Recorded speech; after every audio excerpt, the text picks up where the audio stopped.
Perempuan bagi orang awam hanyalah makhluk lemah.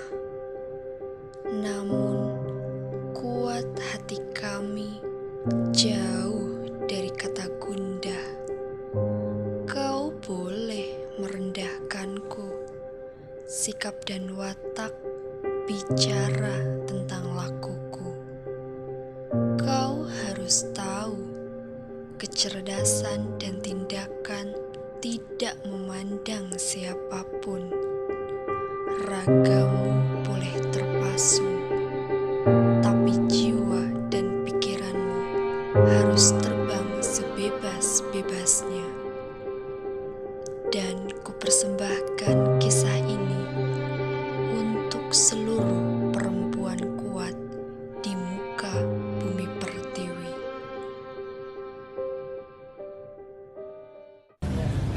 Lihat deh, ini kok salah kayak gini toh? Enggak, ini udah bener. Loh, salah lo ini. Harusnya tuh ini. Ya ampun, soal sejarah ini susah sekali. Aku ndak suka sejarah, aku ndak mau belajar sejarah. Kus, jangan ngomong sembarangan. Kalau ndak bisa tuh belajar, bukan mengeluh. Sudah, jangan berantem. Emangnya kenapa sih, Rin? Kamu itu kok ndak suka belajar sejarah? Padahal sejarah itu pelajaran yang sangat menyenangkan. Lagian, untuk apa kita belajar sejarah? Kan itu sudah berlalu. Kalau bukan karena sejarah, kamu belum di sini, Rin. Mungkin kita juga belum merdeka, atau mungkin kita juga belum jadi siapa-siapa. Nah, Rin, coba kita ingat lagi bagaimana perjuangan pahlawan, terutama Raden Ajeng Kartini. Raden Ajeng Kartini pahlawan luar biasa menurutku, karena berkat dia kita dapat belajar, bekerja, bahkan melakukan hal-hal politik yang dulunya hanya dapat dilakukan oleh laki-laki. Masa sih? Wah, dikasih tahu mukanya percaya malah ngebantah. Sudah nih, daripada kalian berdua berdebat terus, bagaimana kalau kita kasih tahu Santrina susah senang perjuangan Raden Ajeng Kartini dalam memperjuangkan hak perempuan. Ayo, siapa takut?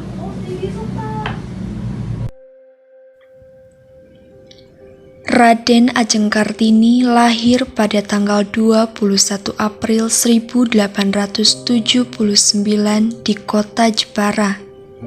Ia dilahirkan dari kalangan priayi atau bangsawan. Putri dari Raden Mas Adipati Aryo Sosroningrat, seorang patih yang diangkat menjadi Bupati Jepara. Ibunya bernama M.A. Ngasirah. Beliau merupakan keturunan anak seorang kiai atau guru agama di Teluk Kawur, kota Jepara. Kartini adalah anak kelima dari 11 bersaudara kandung dan tiri. Dari kesemua saudara sekandung, Kartini adalah anak perempuan tertua. Sampai usia 12 tahun, Kartini diperbolehkan untuk bersekolah di Europees Leger School, sekolah Belanda. Di sanalah Kartini belajar bahasa Belanda. Tetapi setelah usianya 12 tahun, ia harus tinggal di rumah karena akan dipingit.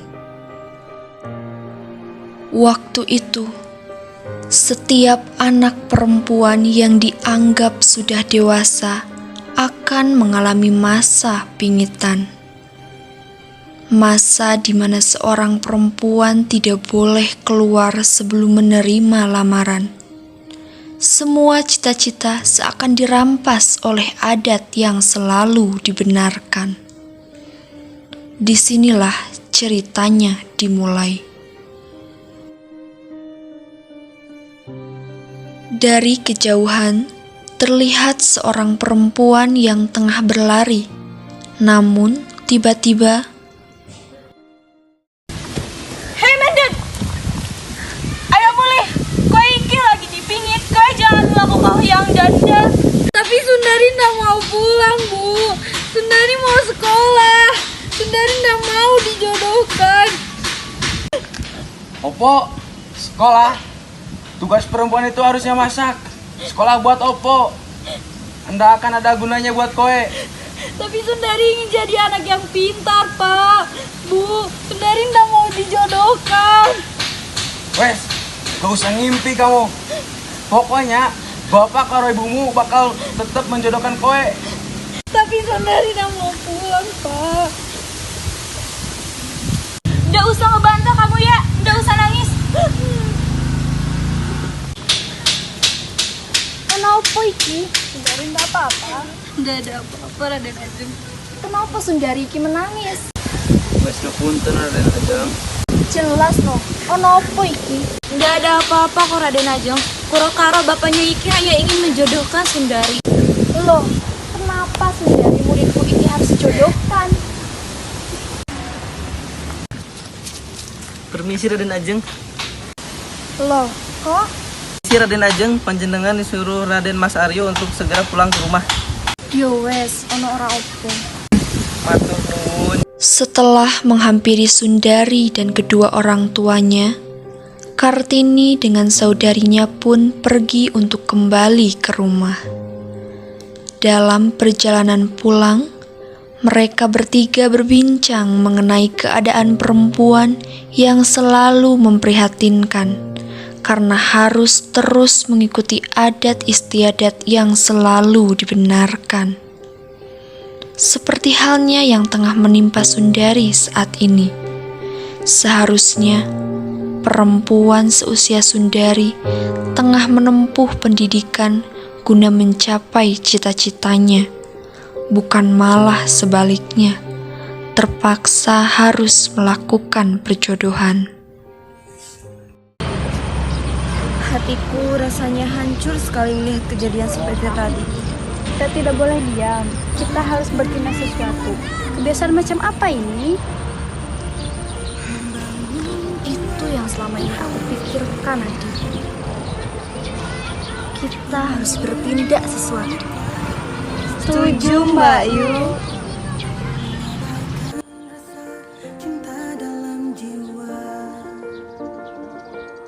Semua berawal dari mimpi. Hanya kita yang bisa mewujudkan. Sampai di Ketika Kartini dan saudarinya baru saja tiba di rumah, ternyata Romo dan Kakang Mas sudah menunggu di ruang tamu.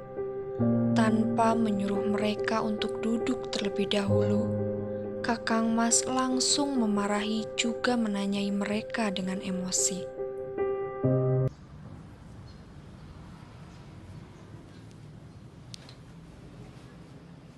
Dari mana saja kalian? Tidak sepantasnya putri-putri bupati berkeliaran seperti perempuan yang tidak benar. Kalian kan sudah seharusnya dipingit, tidak boleh keluar dari kadipaten.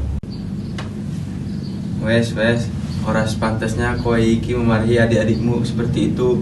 Sebaiknya kita bicarakan ini dengan baik-baik. Kartini, Kardina, dan Rukmini pun duduk di hadapan Kakang Mas dan Romonya. Mereka menunduk sambil memberi hormat. Sementara itu, Bejo datang dengan membawa 2 cangkir teh dan meletakkannya di atas meja di ruang tamu.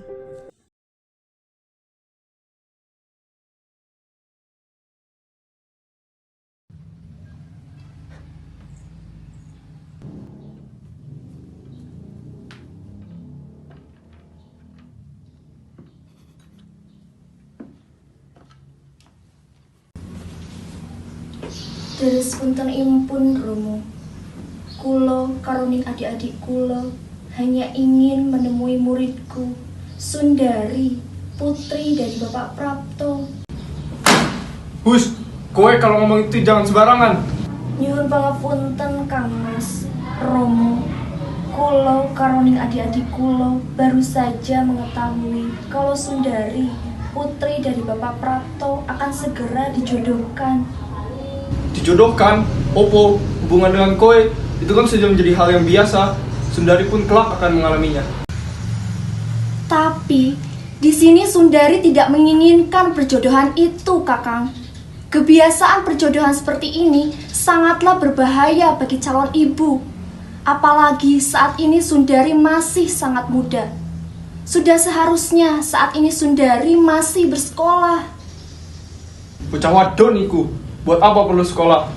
Ujung-ujungnya perempuan akan melakukan pekerjaan rumah. Tapi Kang Mas, Aku setuju karo adimu. Semua orang iku berhak nuntut ilmu. Ora mandang lanang, ora mandang wadon ning. Nyulap bocah-bocah wadon sing pengen belajar moco lan nulis. Aku ngerestoni koe ndu.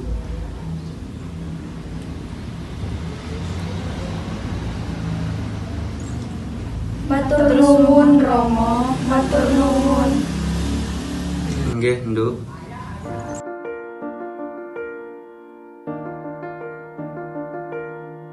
Angin kemana akan mengarah, membangun jiwa yang haus cerita, keinginan mengetahui dunia, mengabaikan rasa cinta dalam jiwa. Kartini merasa sangat senang karena Romo telah merestuinya untuk melakukan kembali kegiatan mengajar anak-anak rumah yang ada di Kadipaten. Sore harinya, setelah Kartini selesai mengajar, kini ia tengah beristirahat sambil berbincang dengan saudarinya di dalam kamar. Rasanya aku lega sekali. Sama, aku juga senang sekali melihat anak-anak tadi belajar bersama kita. Iya, aku juga. Mereka terlihat sangat antusias. Tapi sejujurnya aku masih kepikiran sama Sundari. Bagaimana perasaannya melihat pemaksaan dari kedua orang tuanya dan harus menikah dengan orang yang tidak dia cintai. Apalagi di usianya yang masih sangat belia. Harusnya dia sekolah, bukan malah menikah. Bagaimana kalau kita memperjuangkan hak Sundari untuk mengejar mimpinya dan bersekolah? Aku setuju dengan Bu Rukmini. Setelah mendengar apa yang disarankan oleh Rukmini, Kartini mencoba untuk membicarakannya dengan Romo, berharap dia akan diizinkan untuk membawa Sundari ke Kadipaten. Ana apa toh, Ndu? Opo sing go pikirno? Tak sawang-sawang kok amblas sing go pikirno. Nggih, Romo. Wonten sing go pikir Sundari, Romo. Sundari. Ya terus apa yang bisa kowe lakukan untuk Sundari, Ndu? Bagaimana kalau kulo ajak Sundari untuk tinggal di Kadipaten, Romo? Tapi kowe harus tetap minta izin kepada kedua orang tuanya terlebih dahulu. Matur nuwun, Romo. Nggih, Ndu. Sementara itu, di kediaman Sundari, Pak Atma, calon mertua Sundari, dan Pak Prapto, bapak Sundari, tengah mendiskusikan tentang perjodohan antara Maidi dengan Sundari. Iki loh, calon mantu bapak usianya baru 25 tahun. Dia mempunyai tanah di mana-mana, terpelajar. Pokoknya masa depan Sundari bakal terjamin. Apa tuh paham buat lu? Koi iki selalu merendah le. Nah, iki aku sudah ngerestoni hanya dengan melihat gambarnya yang ayu tenan iki. Aku yakin Maidi pun tresno kalau Sundari. Oh iya, syukurlah kalau begitu. Bu, tolong panggilkan Sundari kemari. Baik Pak, monggo sebelumnya diminum dulu tehnya. Nggih. Sundari terus saja menangis di dalam kamar, hingga Marsinah ibunya pun datang dan ikut mendudukkan dirinya di samping Sundari. Kenapa iki nangis? Kowe bakal dijodohkan karo orang sugih. Kowe bakal bahagia. Wes, ayo kita temui bapak dan calon bojomu. Bu, aku ndak mau dijodohkan kalau bocah kui. Aku ndak tresno. Ora usah ngomong tresno. Aku karo bapakmu iki juga ora tresno. Nyatane kita isi bebarengan nyantai saiki. Tapi Sundari pengen sekolah, Bu. Wes, ora usah ngomong lagi. Ayo kita temui calon bojomu. Sundari dengan ibunya berjalan menuju ruang tamu untuk menemui calon bojo dan mertuanya. Walah ayu tenan calon mantuku iki. Iya pak, ternyata pancen ayu tenan bocah he. Wah, bisa wae Pak Atma karo Mai Diki. Ayo lungguh ingkene nduk.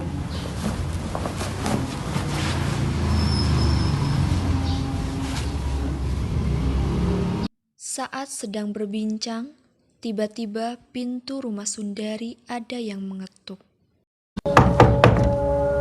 Monggo pinarak. Matur nuwun. Ketika melihat bahwa yang masuk adalah Raden Ajeng Kartini, semua yang ada di dalam pun langsung berdiri dan menunduk seraya memberi hormat.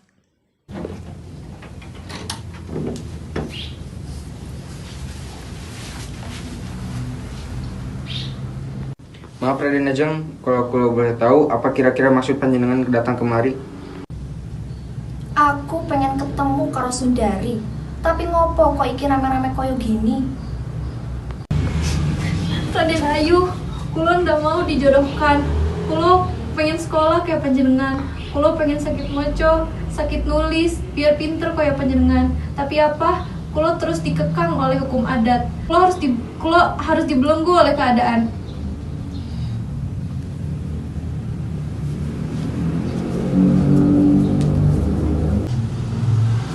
Jenengan sedoyo sampai mireng toh, yang Sundari ndak mau kalian jodohkan. Lalu sampai kapan kebiasaan adat koyo gini bakal terus dipertahankan? Perempuan di dunia ini dilahirkan bukan semata-mata jadi budak laki-laki. Kita semua juga punya hak yang sama. Ikro, bacalah. Tuhan saja memerintahkan hambanya untuk membaca. Tapi kenapa perempuan pribumi tidak boleh belajar dan dipaksa hanya untuk melayani laki-laki saja? Perjodohan ini dibatalkan. Sementara itu, di situasi yang lain, Apa-apaan ini? Seorang putri bupati mencari hak sederajat, tidak menghargai nenek moyang. Dasar anak kurang ajar, kowe iki perusak tatanan kadipaten, menghasut adik-adikmu ora bener karo budaya. Sini Rukmini, jangan pernah deket-deket karo bayumu lagi. dan di saat yang bersamaan, pintu rumah tiba-tiba terbuka. Bu, suamiku menikah lagi. Dia lebih memilih istri mudanya karena dia lebih pintar dan terpelajar. Selama ini Kartini benar, Bu. Kita harus mendukung perjuangannya. Romo menghargai mundur. Dan biarpun saya tiada beruntung sampai ke ujung jalan itu, meskipun patah di tengah jalan, saya akan mati dengan merasa berbahagia, karena jalannya sudah terbuka, dan saya ada turut membantu mengadakan jalan yang menuju ke tempat perempuan Bumi Putra merdeka dan berdiri sendiri.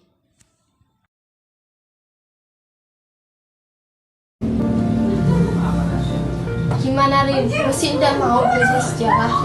Masih tidak mau menghargai perjuangan pahlawan. Sekarang aku sadar, ternyata kita sudah diperjuangkan oleh orang-orang yang hebat. Aku berjanji mulai sekarang akan mencintai sejarah, karena tanpa sejarah kita bukanlah siapa-siapa. Itu dong.